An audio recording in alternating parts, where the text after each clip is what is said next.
Welcome to tonight's chat on AfroSalvadoran. Not particularly the month because Afro-Salvadorans are Afro-descended 24/7, 353. How many days are in the year? 365? And so this is just really speaking about the work that Dr. Danielle Parada and Zaira Miluska are doing around their research, around their identity, around their life, essentially. If you are here by accident, you feel free to stay. If not, you can go. That's no never mind to me. It's neither here or there for me. And we have, I think this will be a really interesting conversation, especially as we confront, and we were just talking before everybody filed in about how there is a certain invisibility that happens or continues to happen when we're talking about people of African descent in El Salvador.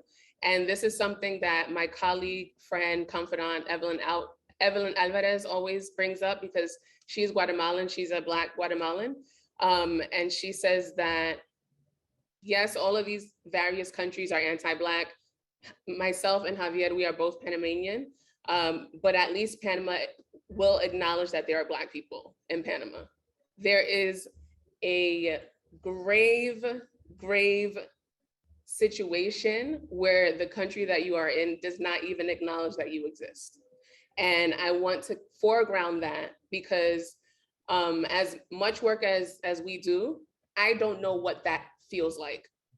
As anti-Black as Panama is, even as much as they try to other Black people, even as much as they try to say that Blackness is foreign, my experience has never been that someone says that I don't exist. In some ways, yes. I don't want to gloss over that. There is a level of invisibility that I would say that most Afro descendants in the Americas face, but it's nuanced and layered depending on your context and the region that you're from. And so I want to foreground that because quite simply in this picture here, where it says AfroSalvadoreños, it says existimos, I exist. And the various articles and blogs and people speaking about their identity, the two words that is always at the top is I exist. And so I need that to be centered and considered. Because as we always say, all of these histories, yes, there's the thread of Afro-descendancy, of the memory, of the legacy. And there are different historical processes and contemporary processes that are taking place that need to be understood within their context. And so the art here that's featured is from Carlos Lara, who is someone that you should follow. In the next slides, you'll see some more people. And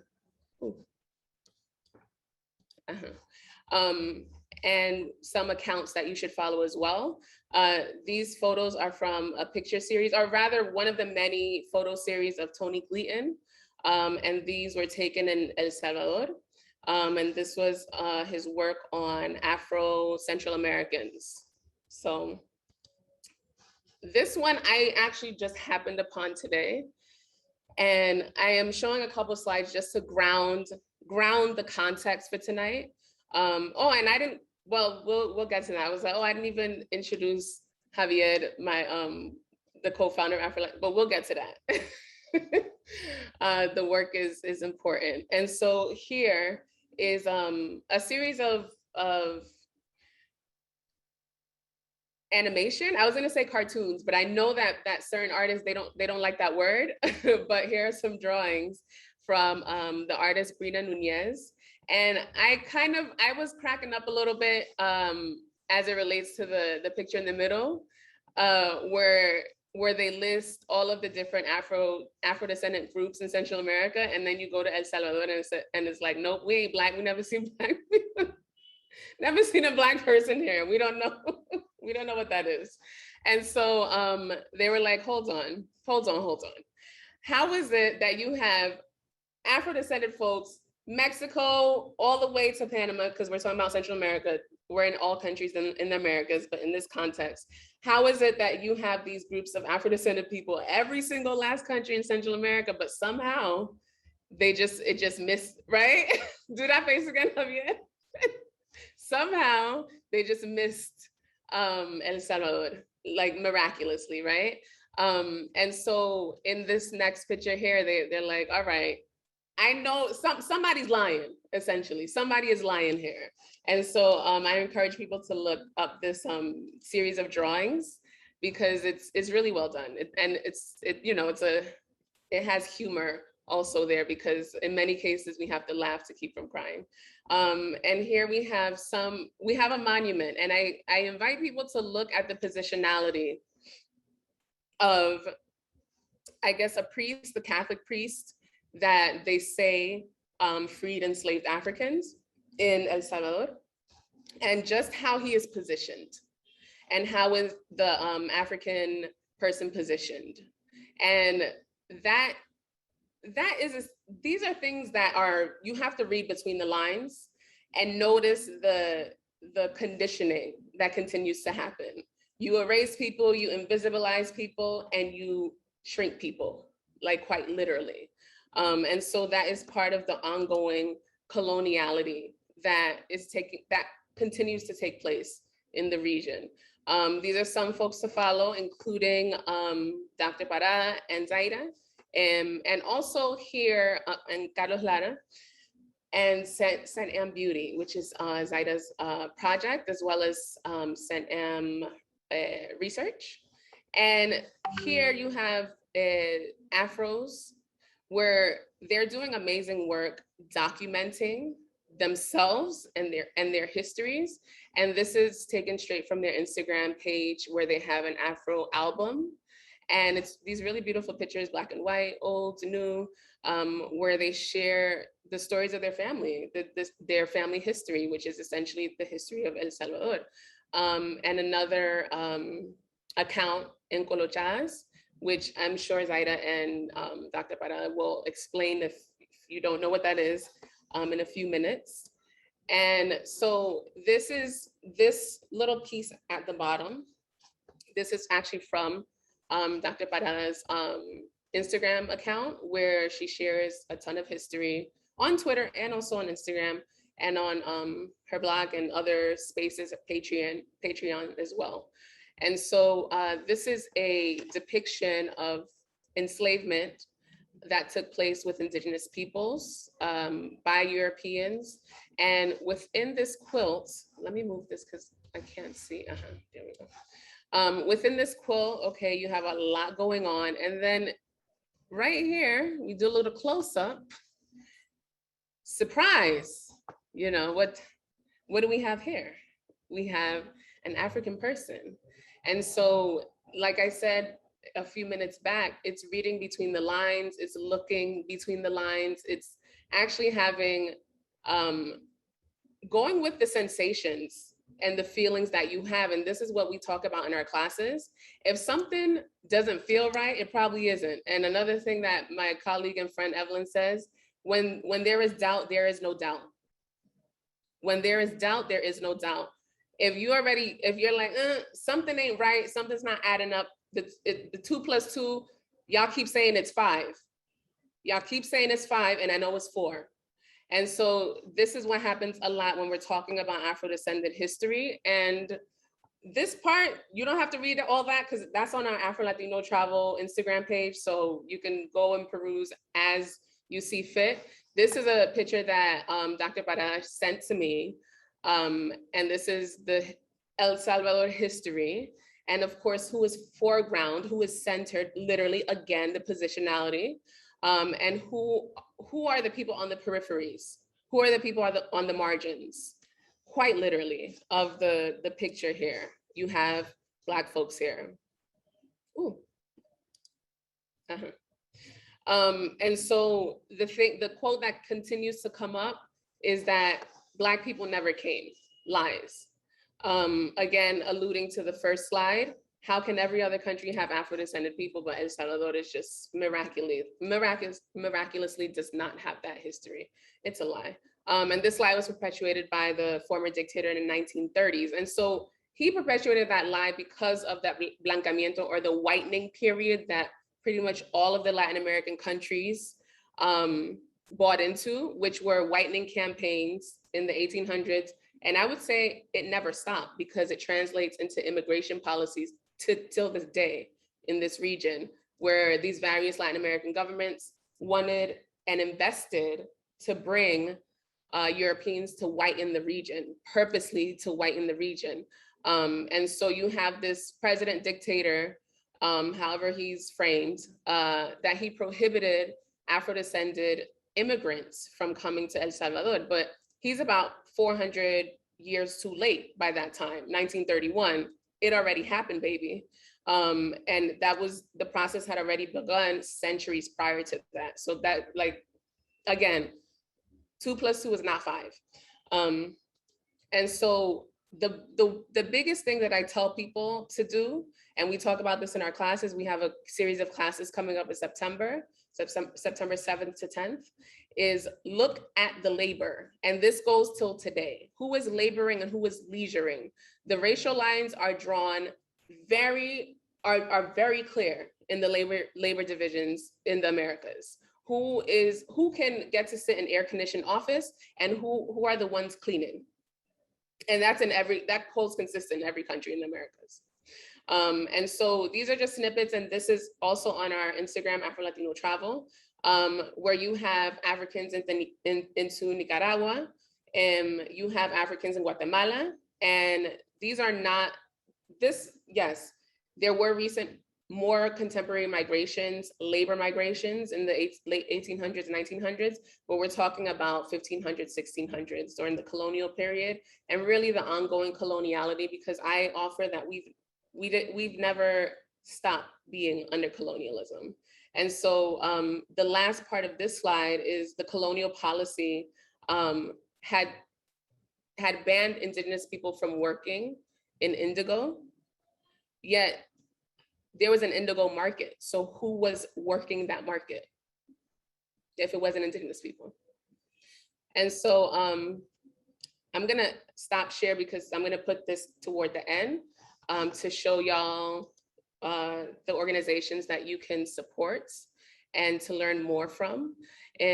So right now I wanna start the chat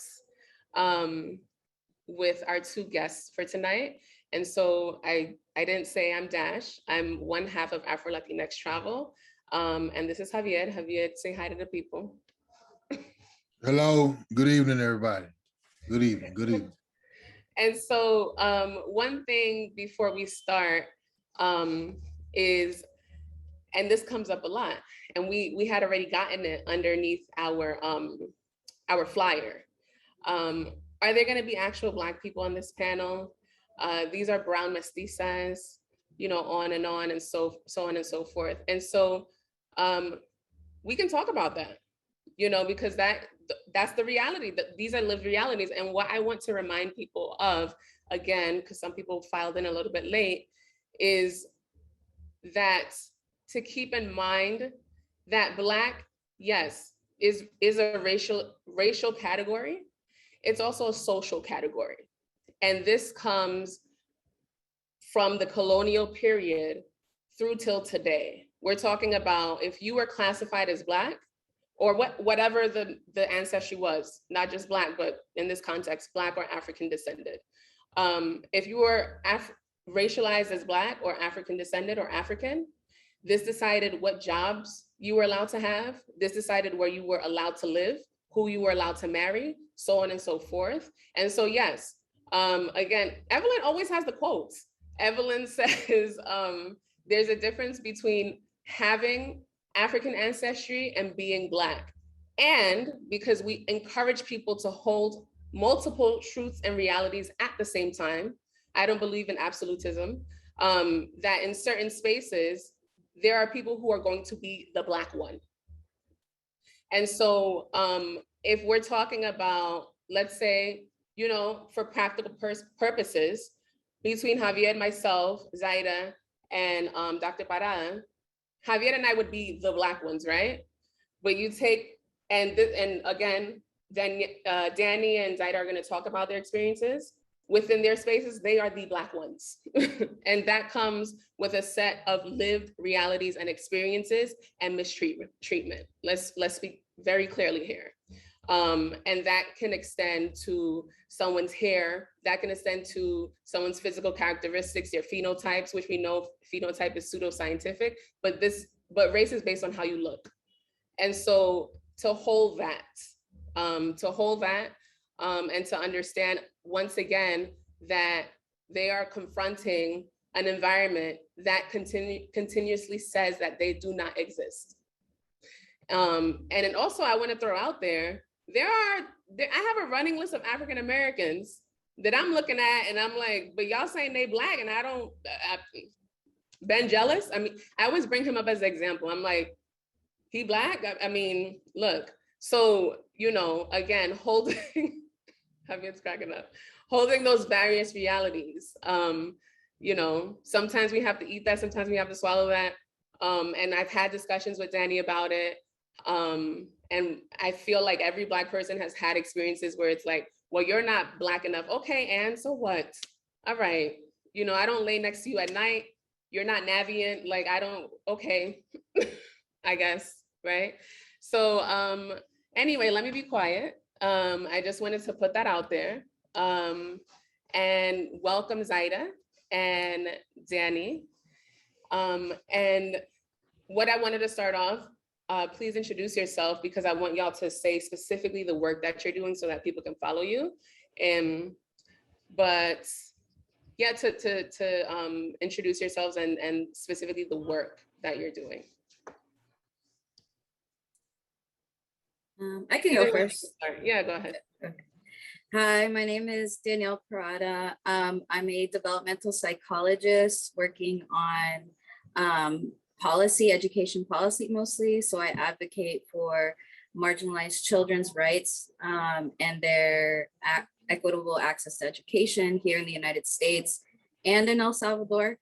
And I'm also a researcher in psychology, but recently more so on AfroSalvadoran history, just because I've realized that there's a lot to uncover that a lot of people don't know, including my own family, including even very prominent Salvadorans. So yeah, thank you for having me. All right. Hi, everyone. I'm Zaira. I'm the founder of Central American Art and Beauty. It's basically a space where I try to highlight the positivity in Central American art and just the different diasporas. And it was from there that I started highlighting AfroSalvadorans. And immediately right off the bat, when I started highlighting AfroSalvadorans, I was met with a lot of Salvadorans in the comments in full denial of like, no, you're just making this up. These pictures weren't taken in El Salvador. These are from somewhere else. And so it was from there that like, I've just always been like trying to put out like Afro-Salvadoran content because it's just still so denied within the diaspora. Even like Danny said, even within our own families, there's still like hesitance to want to accept who we are. So yeah, thank you for having us and can't wait to share more. The biggest thing I've had for, let me share my screen because this is gonna jump right into some of the work that you mentioned to me, Danny, about the Pacific, because we often talk, okay, so y'all can see that, all right. We often talk about the Atlantic, rightfully so, obviously, because of the transatlantic human trafficking system and enslavement system. But the Pacific is Black. And that's something that you can literally, like I have this map up because I plotted the points where you have the various histories of Africans in El Salvador, all of these towns here, and they are on the Pacific. And in one of the slides, in Nicaragua, León and Granada, they were the two places where Africans were trafficked into to labor, and that's also on the Pacific. And I say, let me zoom out. from Mexico, the Costa Chica on the Pacific, you can literally draw the mouse down and going through all of these countries, and the mouse will hit all Black populations all around here on the coast. Right here in Peru, Piura, Chiclayo coast, Trujillo, all the way down to Chile, Arica in Chile, are all Afro-descended communities. And this is on the Pacific. And so spatially, Panama played a very important role because that was the place that connected the two oceans. And so this was something interesting that you shared with me a couple of weeks ago, Danny, about, first of all, Panama was a major human trafficking port where people bought enslaved Africans from Panama, from Portobelo, and they took them to other places. And so this was an important key port for the disbursement of people who were enslaved and trafficked in the region on the Pacific. And something that really struck me when we were talking a couple weeks ago was that you said there's a popular surname in El Salvador and it's Panameño or Panameña. Yeah, and actually there's a ethnographic study on AfroSalvadorans from Western El Salvador, and that's found to be one of the common Afrodescendientes surnames is Panameño. Yeah, and I was just gonna say, I even have my own family, extended family, who shared that last name, Panameño. So it's right there, you know. Can you share some more of some of the research that you have come across? Because I know you've written a few blog posts.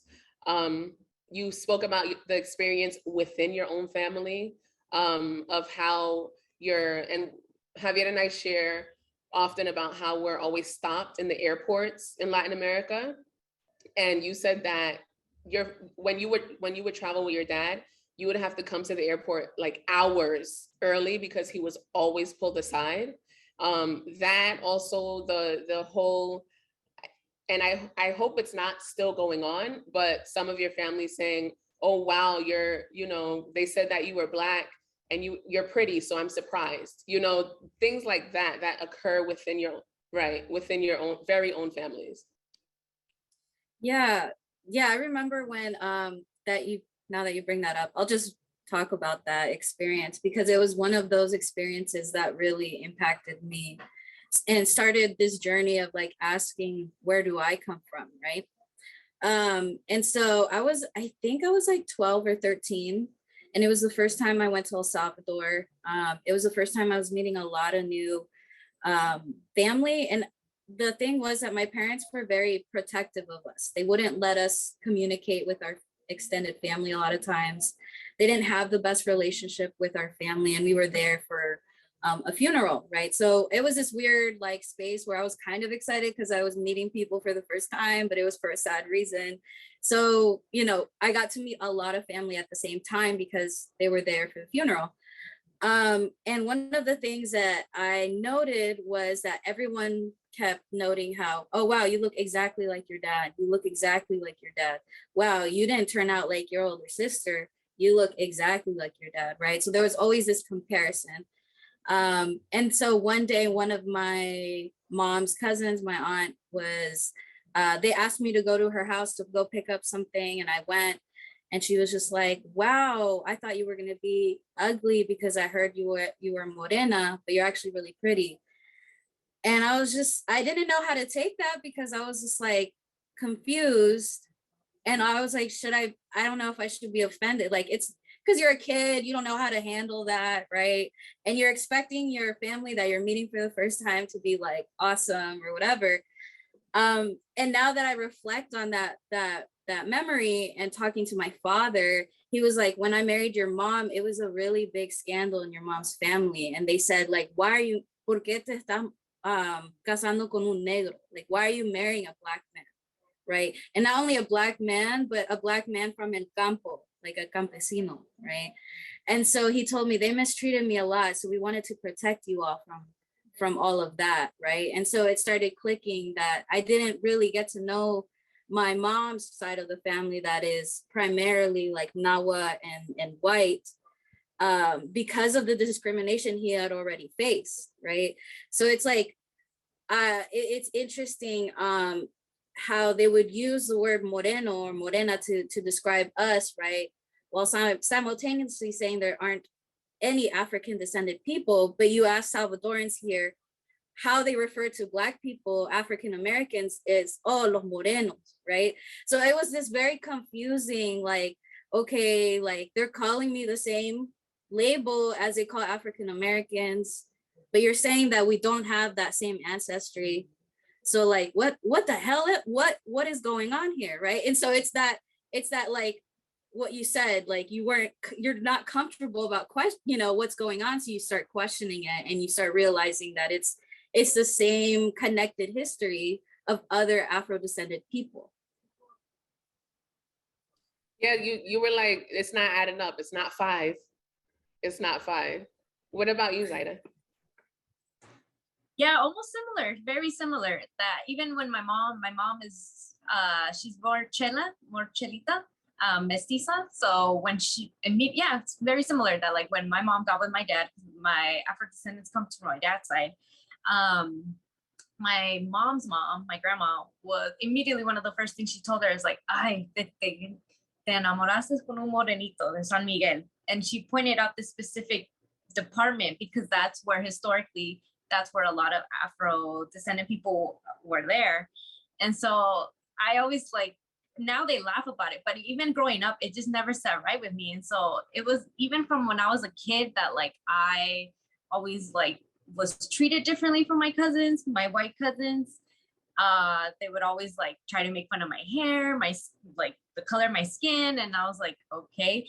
But it was also interesting because it was through my Mexican friends growing up that like they would point out like, oh, you're morena. They would give me those terms. And it was one day that like one of my friends came over and she saw a family photo in my living room. And she was like, are you mixed? And I was like, huh? I was just looking at her so confused because I was like, no, my family's Salvadoran. And she's like, oh, she looks Black. Your family member here looks Black. And I'm like, really? And I think it was from there that I started connecting the dots that I was like, okay, wait. I started looking at my dad's side of the family very differently. And like, it started to connect from there. But whenever I would ask questions, I was always met with, no hay negros en El Salvador. Nunca vinieron. They all intermixed, or if they are, it's because son de Honduras. They always associate Blackness with Honduras or from another country. And Dash, you have pointed this before, the Black foreigner, right? So yeah, and it never made sense. Like when you're saying 2 + 2 = 5 to them, and I was like, what? No, it does not. 2 + 2 be equal and -5 to them. Like the point that you brought up, and Javier is laughing because again, we always talk about this, that somehow y'all know where Black people live. They don't exist, but you know where they are and where they live, right? And so I think that's particularly interesting. You wanted to say something, Javier? Yeah, I also wanted to say my family's also from San Miguel, but there's also a rich Black history in Usulutan, which is like the neighboring department. It has like a very, very rich history of like these Afro indigenous militias that like stood up against the state a lot of times.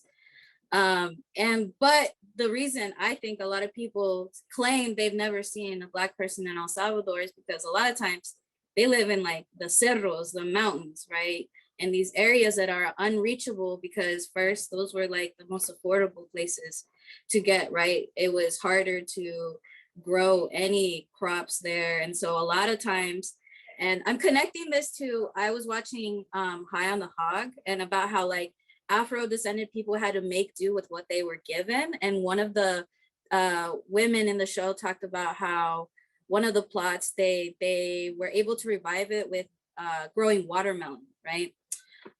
It just so happened that my dad's community, that is considered some of the worst like area that you could like grow food in, was known for their watermelon crops, right? So and Zaira, you probably know this, like if there's this highway where you can buy these really, really beautiful watermelon, like they're known for it, right? And so I made that connection, how like a lot of these Afro-descended communities will be in these like terrible areas that are thought to be like, I don't know, areas where they won't thrive. And then they've made these thriving communities. Yeah, exactly. There's just still like communities where there's no clean water. Even having access to water is still like, yeah, it's almost non-existent. Yeah, totally. I agree. I recommend that series to everybody. I do have some problems with it because I always got a problem because I'm a Virgo, but just in general, I recommend it to everybody because like you said, there are certain, and this goes throughout the region, there are certain agricultural realities historically and present day that connect Afro-descendant communities. The other part that and again, I see this in both of your work, is how Afro-descendant people can disappear in plain sight because of how people are being categorized on census documents, how they're being labeled. Throughout my own research, you get, and this is not only in El Salvador, this is throughout the region, where somebody Afro-descended, 3 years later, 10 years later, now they're Ladino, now they're mestizo, now they're Indio. And it's like, hold on. But the thing is, the state is invested in making sure and putting, presenting to the world that they don't have Black people. They literally made campaigns to whiten the region. So why wouldn't they, on paper, disappear Black people? Because again, I need always to bring up that African descendancy, African blood in the caste system was deemed as unredeemable, that you cannot be saved from this.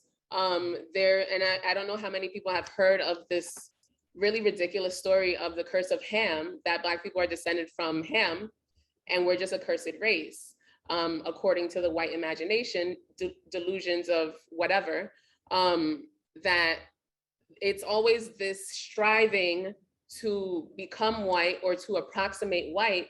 Why? Because white is accorded humanity. And this is the biggest thing that I continuously and will continuously mention, is that Afro-descended people have been continuously denied humanity. And so if it has been positioned that being white or being as close to white is what will make you human, that is what people will be striving for. And so this is to ground why, well, one of the many reasons I feel this is the basis of that distancing from Blackness, because why would you want to be categorized as a slave? And this is something, Javier and I, we don't like using that word slave, but this is just, so that you understand what I'm saying. We tend to say African if we're talking about Africans, right? If we're talking about the condition that they're in, we say enslaved. But again, the social categorization of an Afro-descended person or a Black person is slave.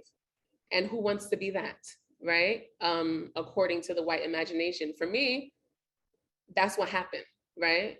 And the fact that we're still here, that is what I look at. Whatever happened in history happened, and it continues to happen, the anti-Black violence. And so I think for many people, it hurts less to just cut themselves off from that. Whereas actually you're not addressing the real issue here. And so, like you said, Dr. Parada, how you had to force these conversations with your dad, and also remembering that it's traumatic for him. Who wants to talk about their trauma all day and night? Especially, and this is something that comes up a lot when I interview people, people who will say, oh no, it's not a big deal. It is a big deal. But the thing is, the idea is, what can you do about it? So why should I sit here and cry? Right? That's the idea. And that's completely understandable. Because you've graciously, you've shared a lot of stories about your dad. How has it been connecting with him on that level? It's actually brought us a lot closer together. I can see almost like a weight lifted off of his shoulders in a way. one of the things that I've always noticed is that he's always been mistreated, not only by my mom's family, but he was mistreated within his own family because he has a different father who is Black. That's where he got his Blackness from. So he was very, very abused as a kid by his own family, his mom and sisters, because of who he is, right? And so that's something that he always tried to deny. I mentioned once to you all that he invests a lot in straightening his hair. Like he spends every morning like straightening that hair. That's one thing that I'm still working with him on, but that's his, like, I know that gives him comfort, right? But also I noticed that some of the stories that he told me, like a lot of memories are starting to come up when I talk to him about these things, right? So one thing was like, he told me, you know what, now I'm remembering that this white woman in El Salvador asked me, how does it feel like to have Black skin? And I was just like, someone asked you that? And he's like, yeah. And I told her, oh, you're so dumb. You're just so dumb. And then he just kept it pushing. So it's just like these little instances where I think psychologically, mentally, like he has to just check out, right? Because he wasn't taught a reason why he was different, right? Or he didn't have that history told to him. So before, I think it would just go to the back of his mind, he wouldn't think about it, but having these conversations with him, he's starting to remember these memories, right? He also would tell me that they would call him purple, morado, right? There's also like a Black pig in the beaches of El Salvador. They're very common there. And that's like a slur used against Black Salvadorans too. And so he's heard that. I've heard that actually as well. And so it's interesting how Salvadorans will say, you know, oh, no Black people are here. I've never seen a Black person, but then they'll know how to insult you by using those Black slurs, right? And so that just goes to show that they're just, it's like almost conveniently blind.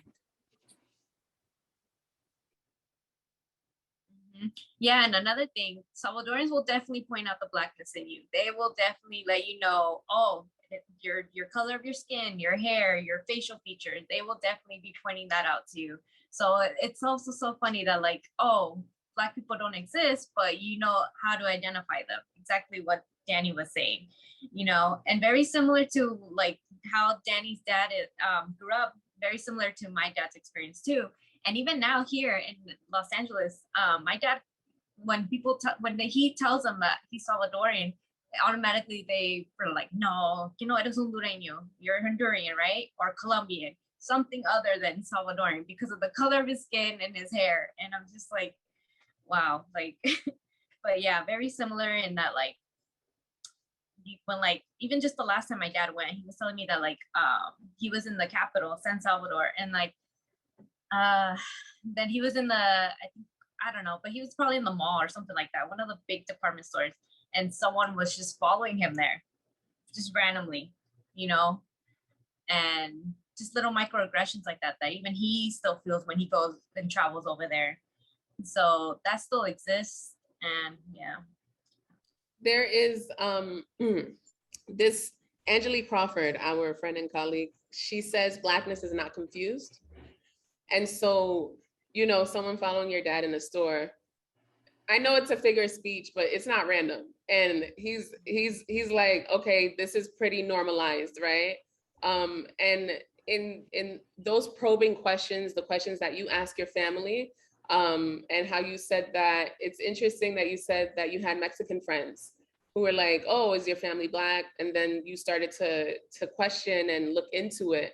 I have an actual Mexican friend, and when I first met him, I asked, "Oh, is your family from the Costa Chica?"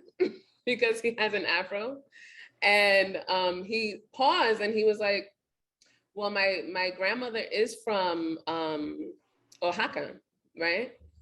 And he started asking those questions after I was like, "Okay," you know, I'm looking at him like, "All right."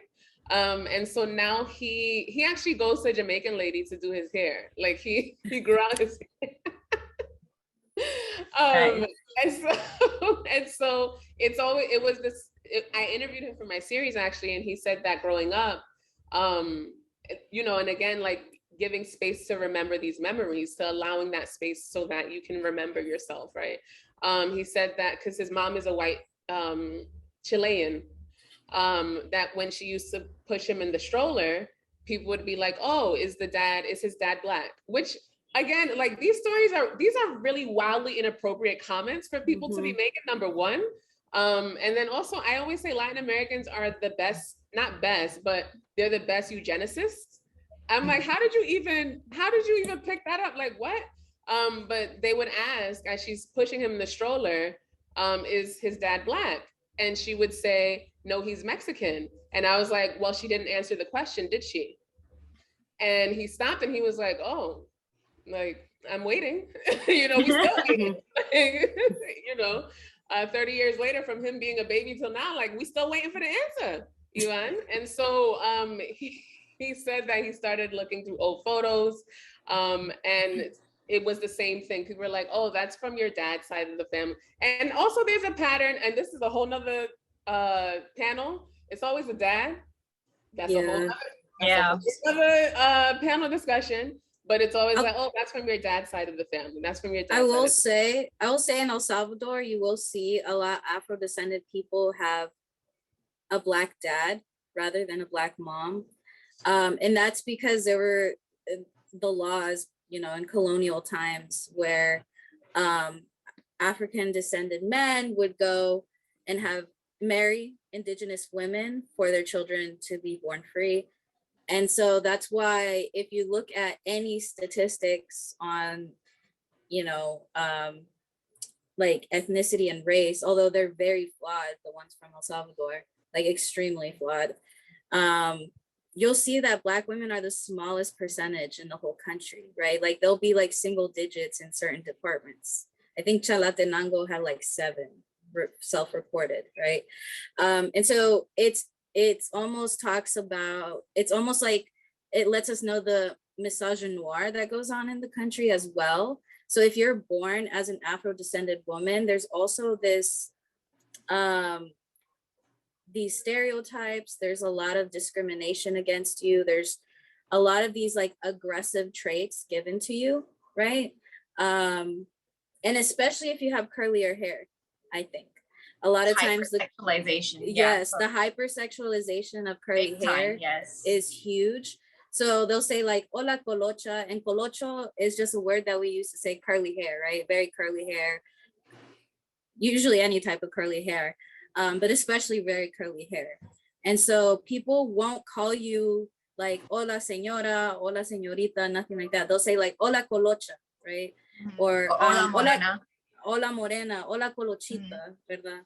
Like things like that, that sexualize you without your consent, obviously, when you're trying to get like pupusas, right?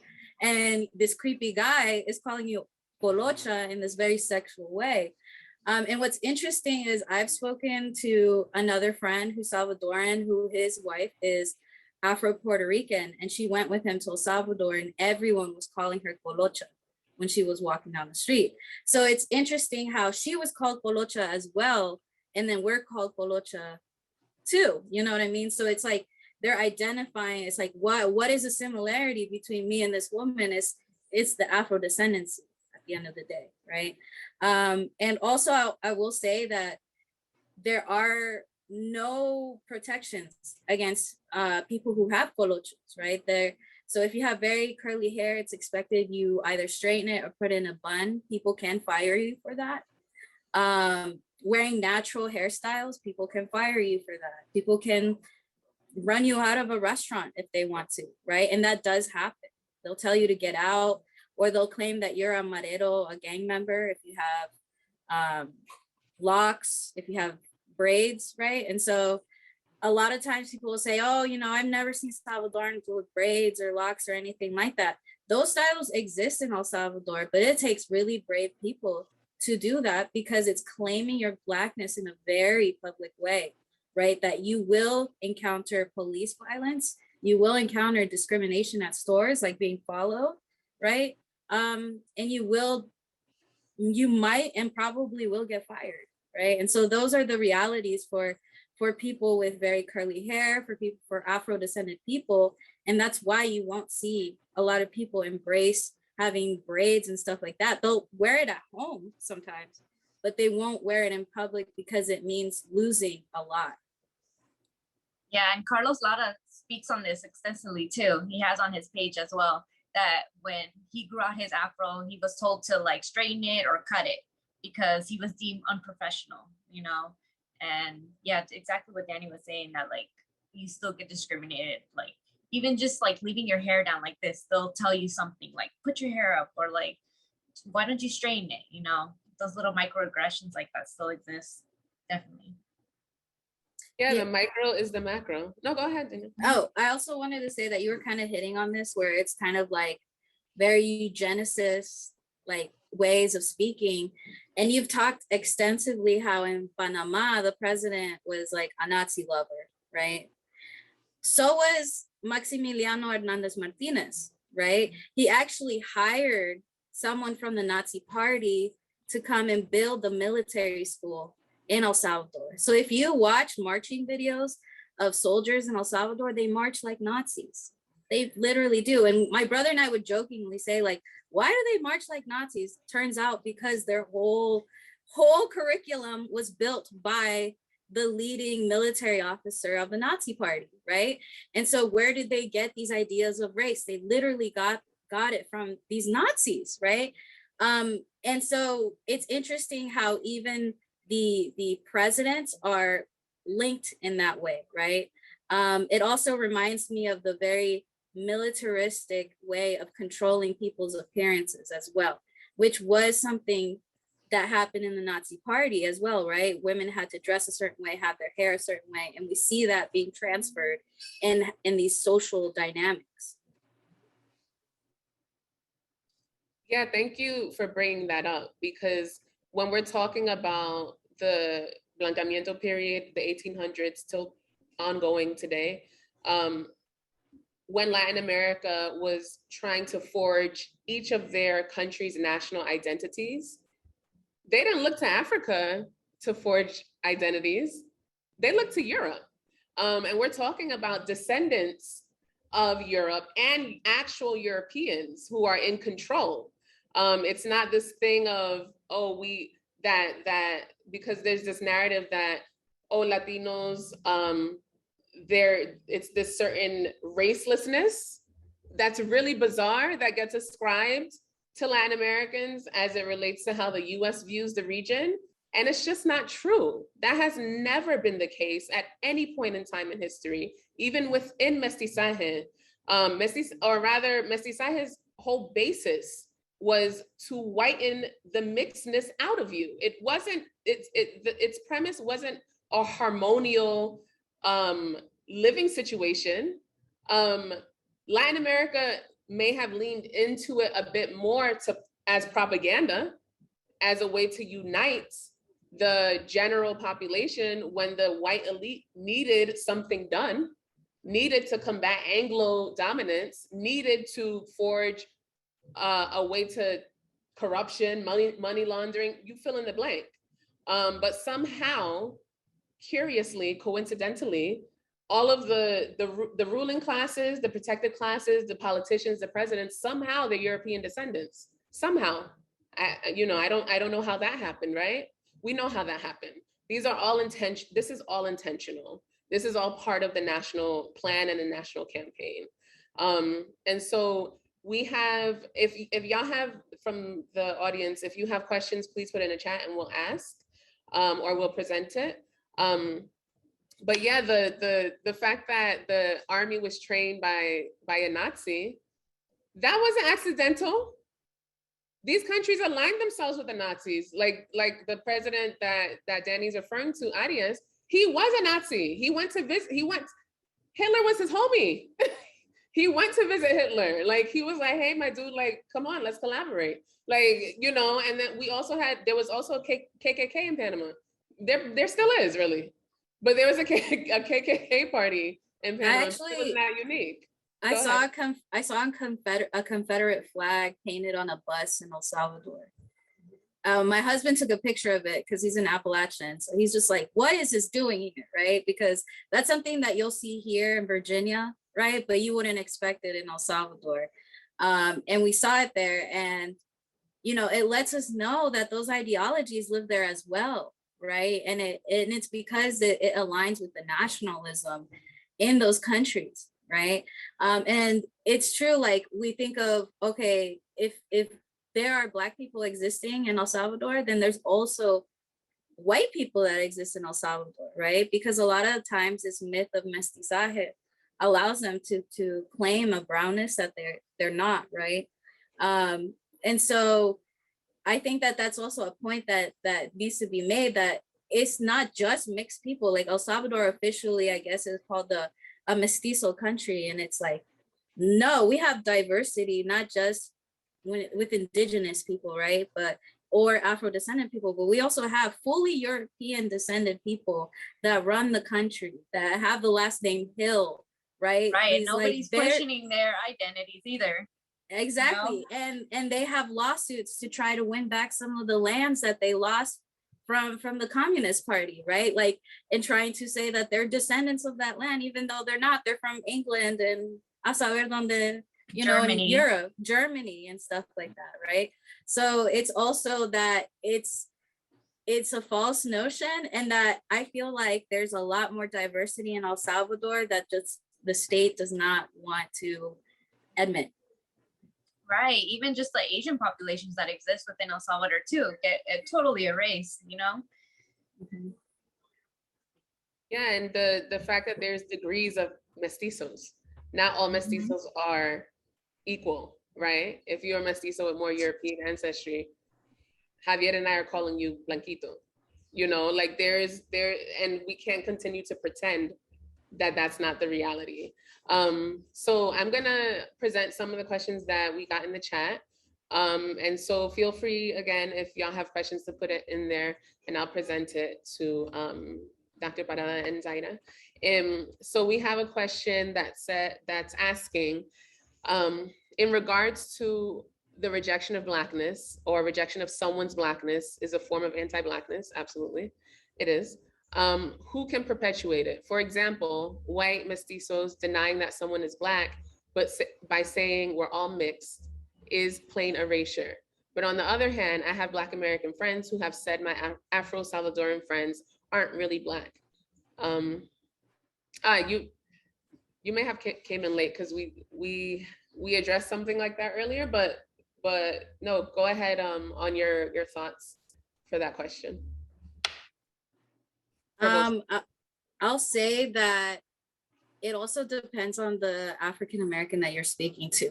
I know in my friend's family that I'm very close, I went to a family function and they thought I was a cousin that they didn't know, right? They're just like, oh, is your mom so-and-so? Is your dad Uncle Jimmy? And I was like, no, my tío is someone else. I'm sorry. And then they're just like, oh, I thought you were one of the many cousins that we might have not met, right? Because he didn't present probably, right? Maybe down the line, right? I also want to say that there is diversity within the African American community, right? I've met Afro-Indigenous people here from Virginia that have Native ancestry here, right? And I look just like their family. So I think it depends on the African American that you're speaking to. And I also, at the same time, I hold that in certain spaces, people might not read me as Black, and I understand what comes with that, right? And that's why I always stress that there are Afro-Salvadorans with 2 Black parents in El Salvador right now, because I've met them, right? And they might not have that same issue. So I do want to make that clear, but there is diversity even here in the United States on who we consider Black, right? Because some people argue whether Mariah Carey is Black or not, and they'll fight you to the death about that, and I'm not getting involved in that. I'm not going to give my opinion. I definitely agree with Danny. Yeah, it definitely depends. And also, just from my personal experience, like with my Black friends, they have pointed out that they're like, oh, you have Black in you. Like, I can see it. Your dad is Black. I can totally see it. So it just definitely depends. And then another thing, one of my friends was pointing out is that like exactly what Dash was saying earlier, that like how is it that like all of Latin America has had Black populations, and how is it that this one little country in Central America like doesn't have that? She's like, I call bullshit. Like I totally see it in you guys and everything. So yeah, I definitely, yeah.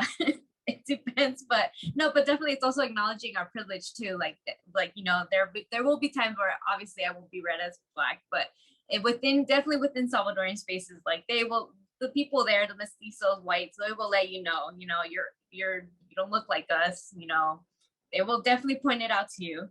So yeah. Right. If you didn't know, they'll make sure you know. So I'm laughing because I'm like, that's Dora Lee's daughter. Yes. Uncle Jimmy little girl. Yeah, you do look like Uncle Jimmy little girl, dang. Yeah, Yo, but for real though, I looked at his Uncle Jimmy and then I looked at my own Theo and I was like, they do look alike though. Like I was so thrown off, but I was like, I guess you're kind of accurate in that sense, So, and that's not the first time I've had experiences like that too.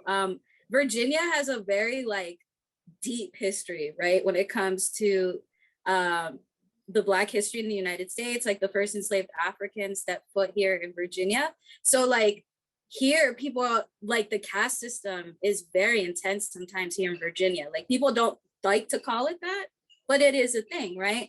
And so I remember growing up being in a room because we have a lot of Salvadoran, Central American kids here in Northern Virginia that I grew up with, and a lot of Black teachers because they were some of the leaders in education equity during the 60s and 50s, right?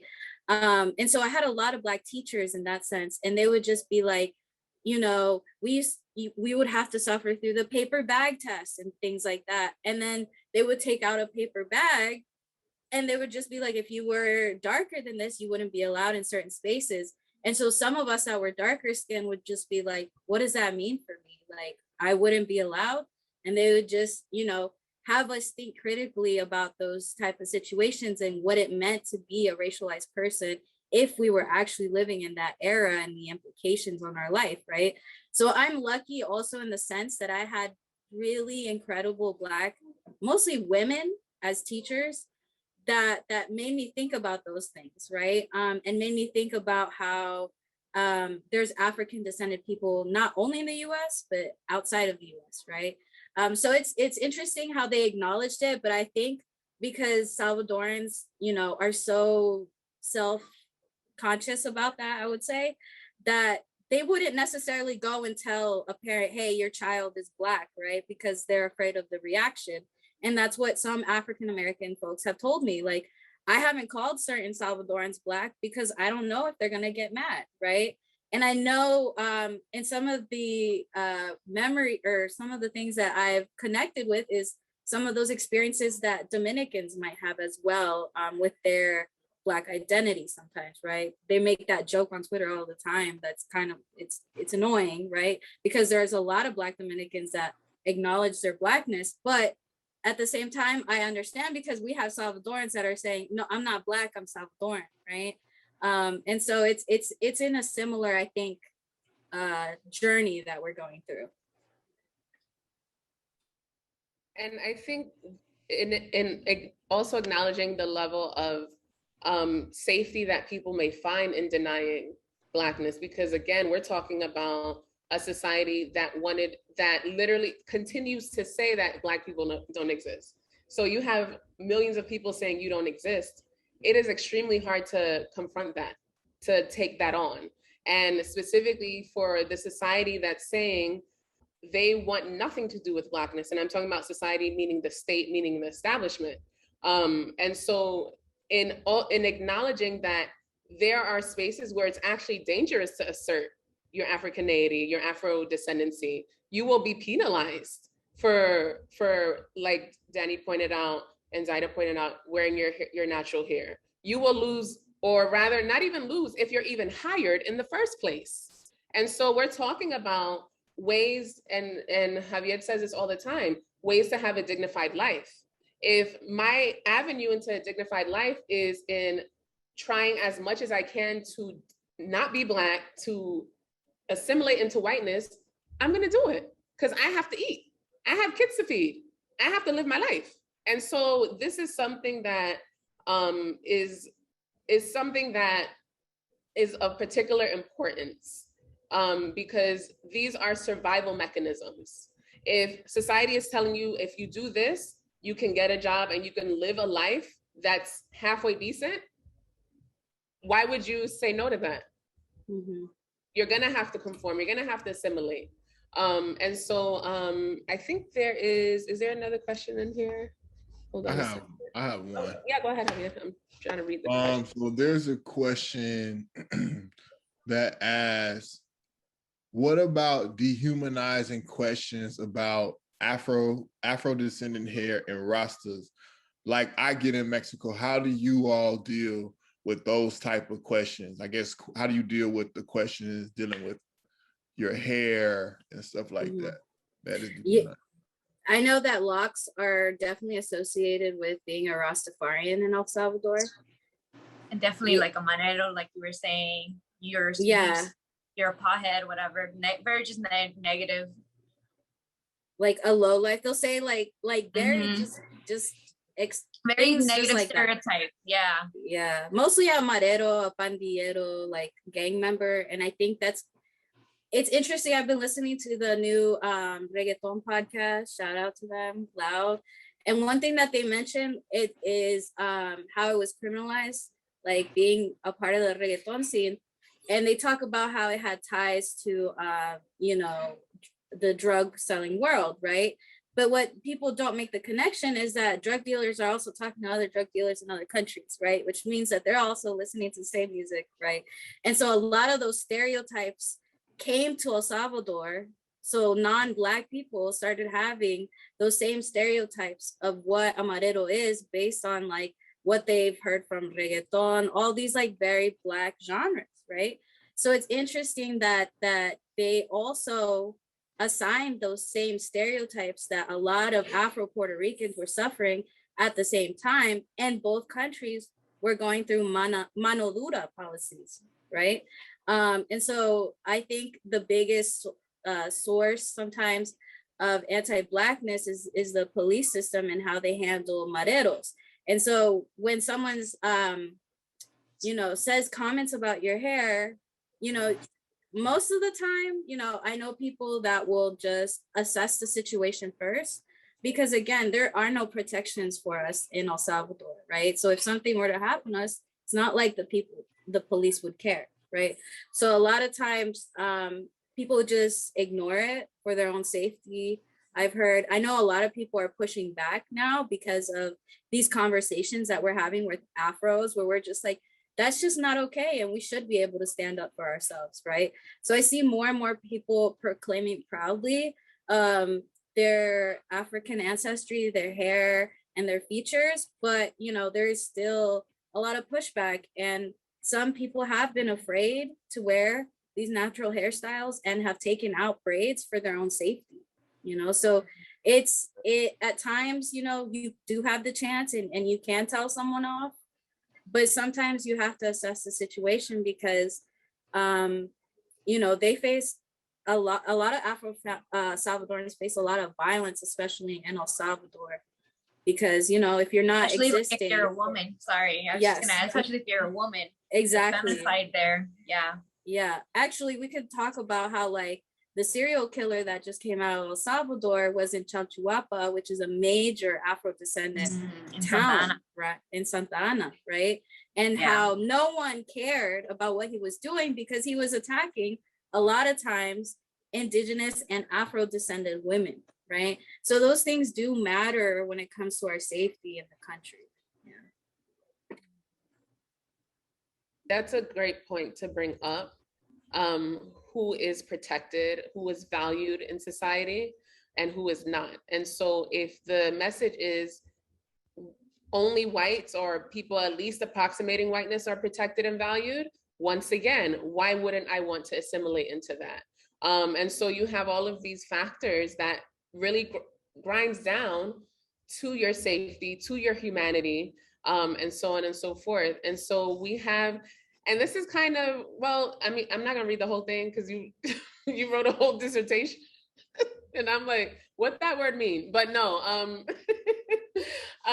James asked about Afro-pessimism, and how that fits into nations with Afro-descendants, where Afro-descendancy is actually acknowledged. And so specifically for Afro-pessimism, the thing is, Javier and I have had this discussion, how we're accused of being Afro-pessimists.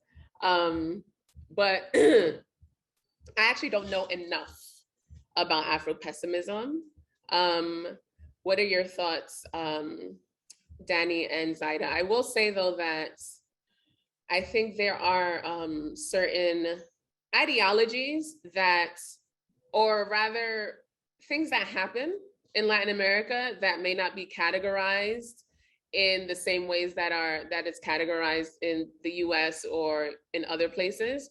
So me personally, I don't know enough about Afro-pessimism to comment on that. And from what I know of Panama, I would say that a good chunk of Black Panamanians are simply trying to assimilate.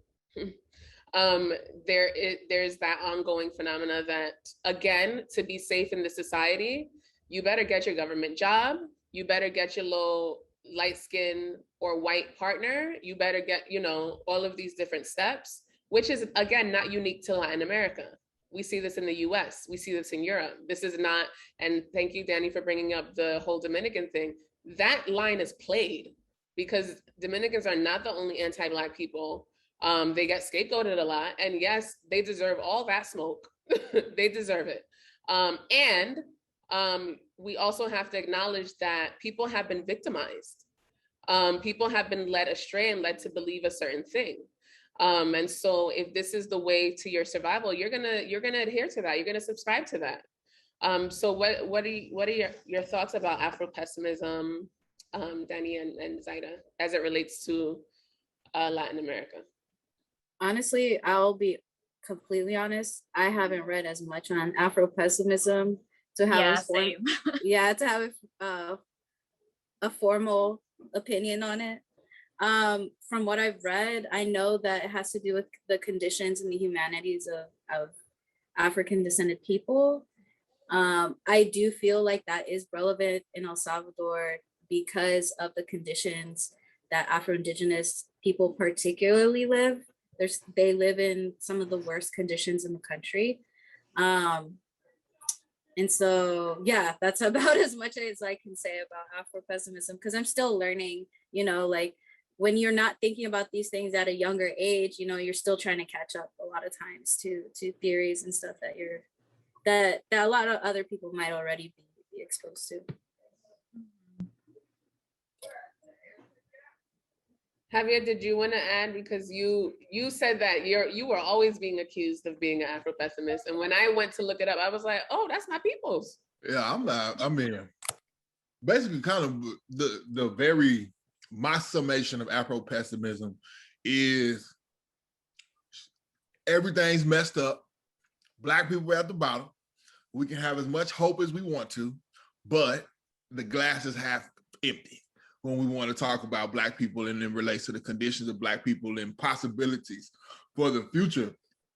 And that's why I said a lot of the stuff we do, and like you mentioned, it does flirt with Afro-pessimism, if you were an academic, and to the point that Dr. Parada is making, like, nobody's being taught Afro-pessimism, by the way. Like, it took me until the age of 30 to even hear that word, number one.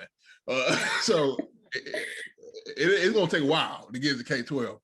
You got to be a very certain type of individual to like go deep into Afro-pessimism. But I think a lot of things that we do highlight and continue to highlight, and the things that you all said, it speaks to kind of what like the idea of Afro-pessimism from my understanding could be.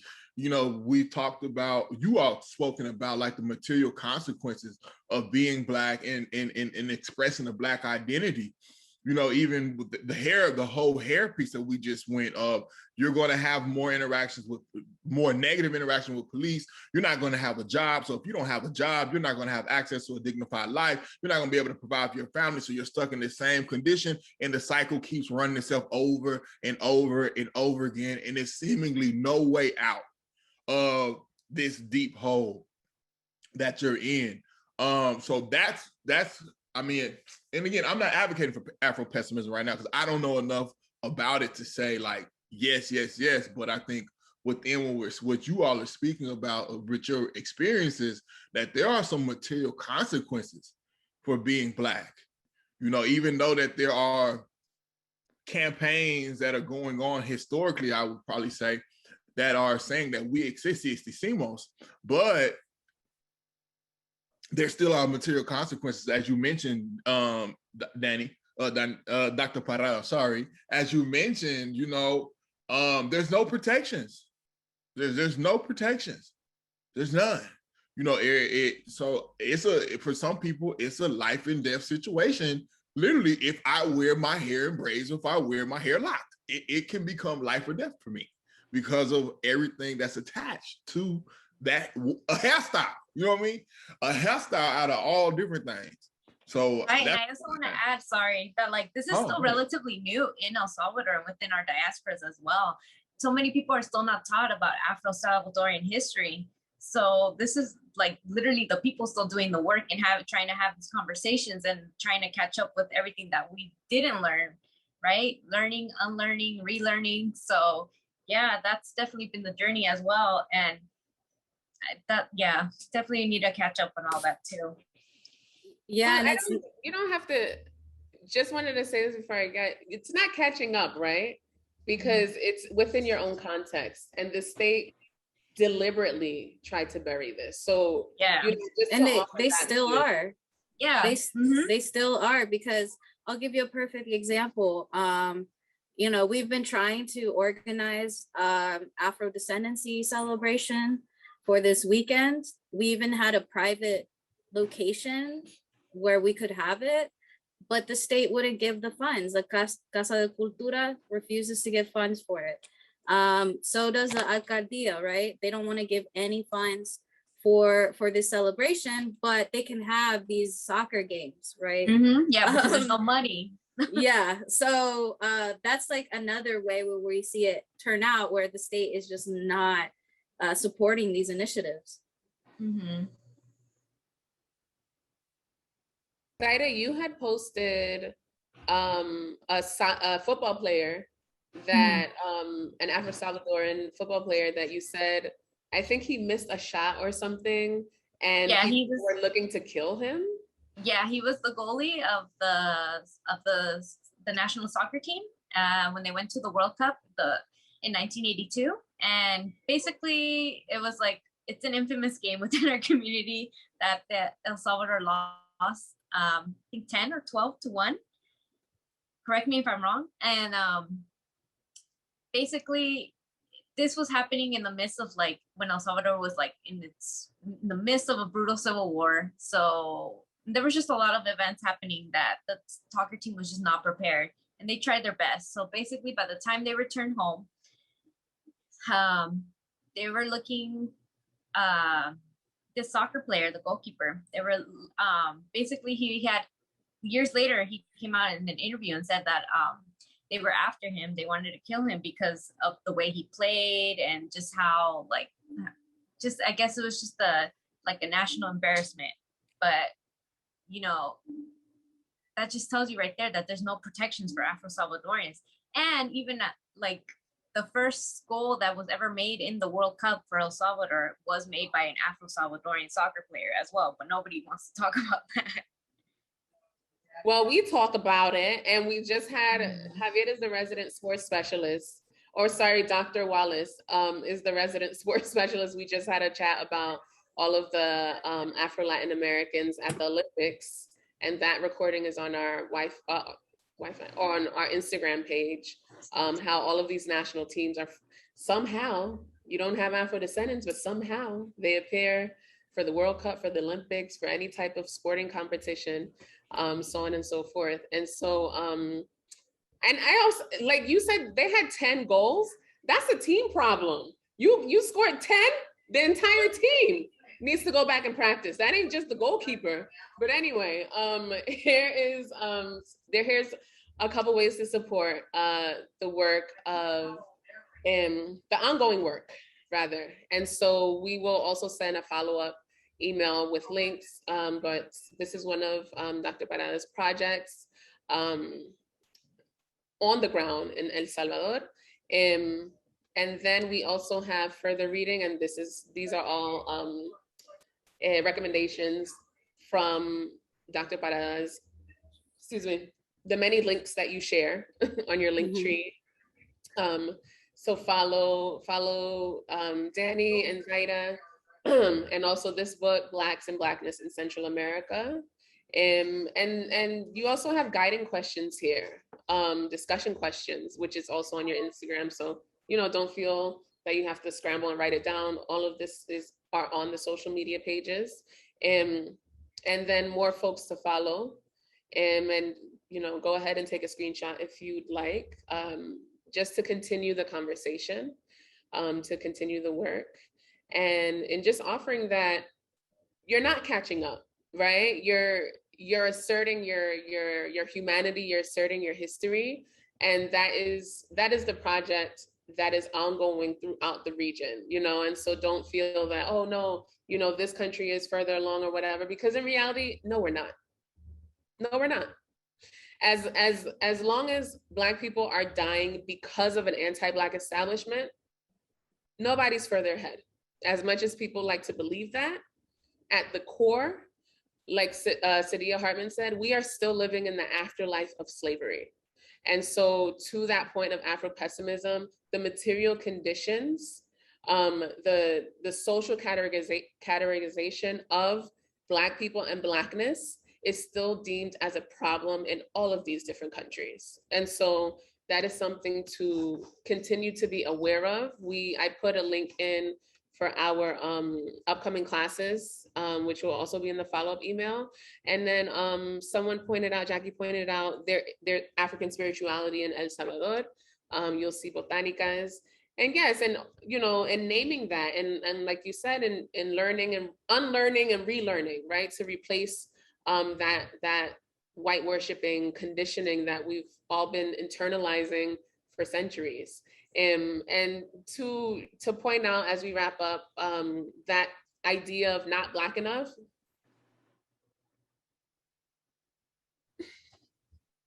We gonna waste time on that? you again, I can't get Navient off my back, and we're gonna have this conversation here about who's Black or Blackest or Blacker.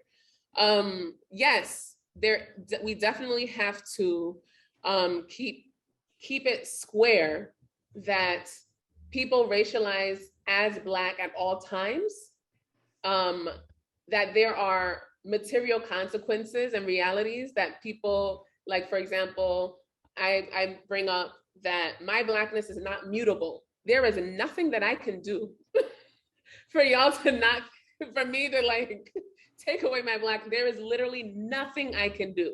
I will always be Black in every border. And so absolutely, in understanding that dark-skinned Black people, that fat Black people, that disabled Black people, that trans Black people, that quote, on and on and on, that we continuously need to center the most marginalized and the most vulnerable because of the anti-Black establishments that we all live through. That is most definitely what we try to foreground, because within that you have the colorism, you have the featureism, and et cetera, all the isms. And what we're really dealing with is white pathology and white violence. But again, we're not gonna go into that discussion of who's Black enough or who's not, because I feel like every Black person has had experiences like that. And it's like, look, girl, like I gotta pay my rent. Like we're not going down that road right now. So right. And then just like reminding people that like Blackness in El Salvador is different given our history and the ongoing history. So That's another Okay. thing that I feel like, and I'm sure other Afro-descendant, Afro-Salvadorans folks have to do too as well, that like, we kind of have to explain ourselves that like, well, we look a certain way because X, Y, and Z, or we're not recognized because X, Y, and Z, and so on. And I invite you to not feel like you have to explain yourself, because it's oftentimes it wastes your time and energy and resources, because at the end they're still going to think whatever they want to think, and once again Navient is still calling you for their payment. So I encourage people to not expend energy uncompensated at that. Like, you in a whole PhD program and you asking me what? Go talk to your advisor, girl. Like, no. And so I I also cannot feel they have to be obligated to explain at every turn. I also want to say that when you question Afro-Salvadoran, there's other Afro-Salvadorans that are watching too, that adds to their fear of recognizing their Blackness, that are a lot less ambiguous than me, that because of the fear of security and all of that, they're like, well, if they're mistreating her, I'm definitely going to just stay in my canton in this mountain. You know what I mean? And that's a conversation that I've had with some of my elders that are a lot less ambiguously Black, that they're just like, you know, you have your struggles, but you don't know what it's like to be me from this canton, where going to the city to go get my cedula has been impossible because they just don't believe I'm a citizen of this country, right? And so I've had those conversations with my elders. They always let me know, you know, that there is some privilege with being more mixed race than them. But there are unambiguously Black people in El Salvador. They just see how you treat the mixed race Black people. And so they're just like, why would I even want to go into the capital if they're just gonna mistreat me worse, right? And so that's also something that I think a lot of people don't think about. Is like, when you're doing these like anti-Black or saying these anti-Black things to Afro-Salvadorans, there's other people watching, taking it in and saying and learning and saying, I just can't participate in society like I'd like to.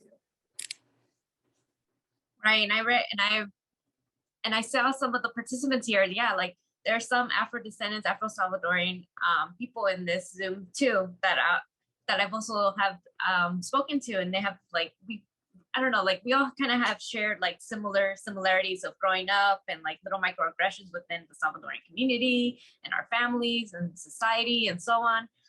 And it's definitely like just here to reassure that like, yeah, we're here, we've been here, you know, like, you know, we exist, we always had existed, and yeah.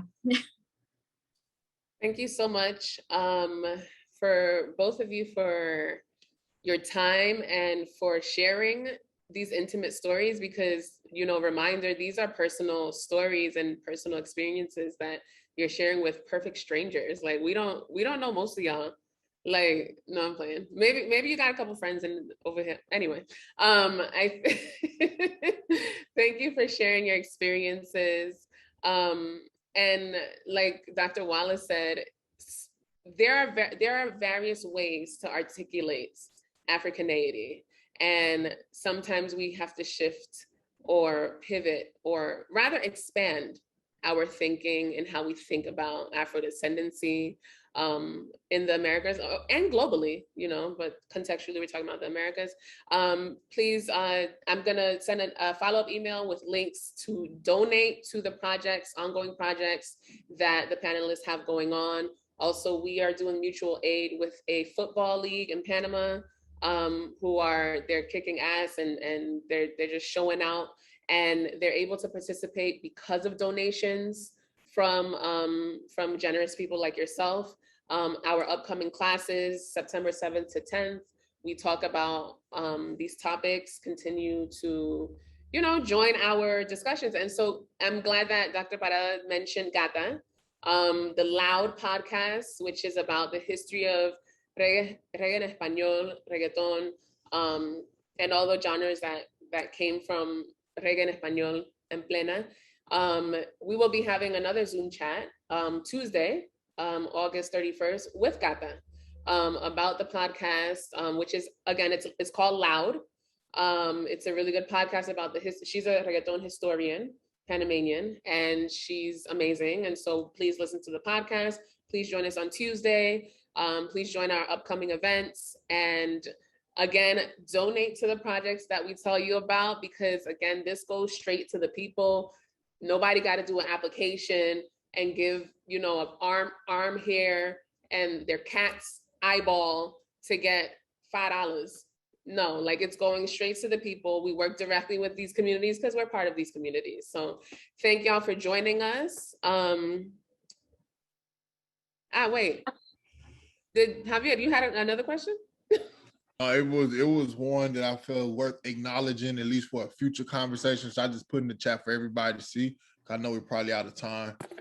Ooh, and I have opinions on that. I have a lot of opinions on that. Well, I mean, we can say one more minute, you know, just to address it, because Danny's like.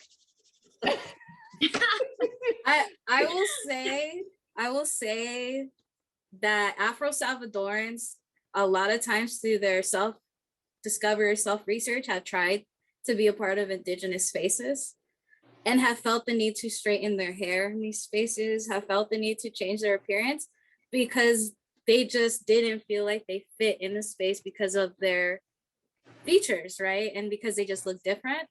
And also, a lot of times there's an idea that you can't be Afro-descendant and also Indigenous, right? When, you know, one of the biggest leaders for Nahuas right now is an Afro-Nahua woman, right? A lot of these Indigenous leaders also have some Afro-descendancy as well. Prudencia Alaya. Yeah, Prudencia Ayala was a huge Afro-Indigenous leader. So was Parabundo Martí. Like, it's just, there's a lot of that history. And so, but at the same time, certain Indigenous spaces will try to see Afro-descendancy and indigeneity as two separate things. And so I've met pushback where it's like, we don't want to teach Afro-descendancy classes because this is just an Indigenous space. And it's like, well, some of those Indigenous people are also Afro-descendants and our histories are intertwined. So you're just being fucking racist at this point, right? And so like, that is a thing, right? There is anti-Blackness in those spaces. And so that's why my dad and I, we just keep to ourselves, right? And we just do our own thing with our own community at this point. Yeah, and I've told Danny this before, and then we both share like a mutual feeling that like we don't really feel like represented or really at home within the larger like Salvadorian diaspora, simply because we're just so ignored, and like there's never that in between feeling, and like, and that's why I'm like so grateful for y'all for having this to be part of this conversation, because I don't even feel like this is even happening within like typical like Salvadorian spaces, you know, like I don't know, it's just I don't know. Look, and it's fine to be in that I don't know. You know what I'm saying? Yeah. Like, and in building and forging your own spaces, forging our own communities. And like we mentioned at our other panel, in building and allowing liberatory spaces, because people often say, oh, these are hard conversations to have. I'm like, hard for who? What are you even talking about? We've been having these conversations. If you weren't, just say that. And so I think it's extremely important to connect with the people who have these shared experiences and shared history. And if it happens to not be a Salvadoran person and it happens to be a Colombian person, a Panamanian person, a US person, okay. I don't, you know, I say this all the time. What has patria, what has nationalism done for Black people? Black people have given everything for the nation, and we continue to give everything. And what we're met with is violence. And so we owe nothing to nobody, except ourselves, and those who came before us. So thank you all so much for joining us. Continue to join us in our other chats. And we will see you next time. Yeah, we'll see you next time. You have any closing words, Javier? No, thank you to the panelists. It was amazing. Y'all, I learned a lot tonight, and thank you, Dash, for organizing and being the connector. Wait, is your name still Diaspora Dash? Or no? On Instagram? Yeah. It's it Diaspora Dash? Dash on It Instagram used to and be in a dash. Was it In a in a Dash dash? on Twitter. In a Dash Oh, on well, yeah. Well, thank you for being Diaspora Dash and like in being literally that, and making connections across the diaspora in all these different spaces. Sorry, I didn't know which one was correct. I But think I'm gonna change it to Diaspora Dash for for continuity. No, but shout out to Bonnie and the glowing skin. Okay, like all right, Bonnie. Drop the skincare routine. Thank y'all for joining us and for all the people who continue to join us. And we'll see y'all next time. Bye. Thank you for having Bye. me. Thank you so much.